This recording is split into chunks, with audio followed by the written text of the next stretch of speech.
Nagising ang Metro Manila kanina sa malakas na pag-ulan. Dahilan na rin ng pagbaha at sa pagsuspindi ng mga klase sa ilang lugar. Yan ang agenda report ni Andrea Salve, live mula sa Quezon City.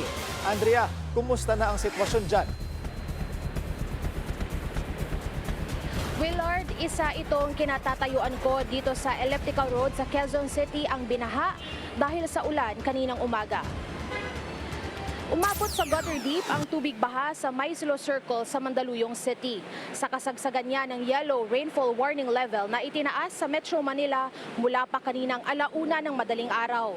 Nagdulot naman ito ng traffic dito sa Elliptical Road dahil yan sa halos gutter deep ding baha na bumalot sa inner lane na iniwasan ng mga motorista. Kaliwat kanan din ang anunsyo ng mga lungsod na suspendido ang mga klase ngayong araw. Ang ilan hindi nakapagsuspende ng maaga kaya yung ibang mga estudyante pumasok pa sa eskwela.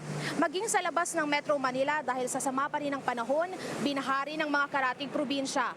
Sa General Mariano Alvarez sa Cavite, nagmistulang ilog ang kalsada ng Mayor's Drive dahil sa baha. Nitong mga nakaraang araw, hindi rin nakaligtas ang San Pedro City sa Laguna. Ang ilang bahay sa Rosario Complex pinasok na ng tubig.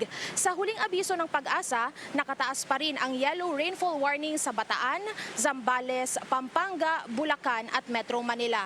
Willard, hindi naman na umulan maghapon kaya humupa na rin ang baha kaninang umaga. Para naman sa kasalukuyang lagay ng traffic, maluwag itong westbound lane o itong palabas mula dito sa Elliptical Road, palabas ng Quezon Avenue at tuloy-tuloy lang yung daloy ng mga sasakyan. Samantalang yung pa-eastbound naman o yung papasok dito sa Elliptical Road, papunta sa Commonwealth, dyan tayo nakakaranas ng bahagyang pagsikip ng daloy ng traffic. Willard. Maraming salamat, Andrea Salve, reporting live from Quezon City.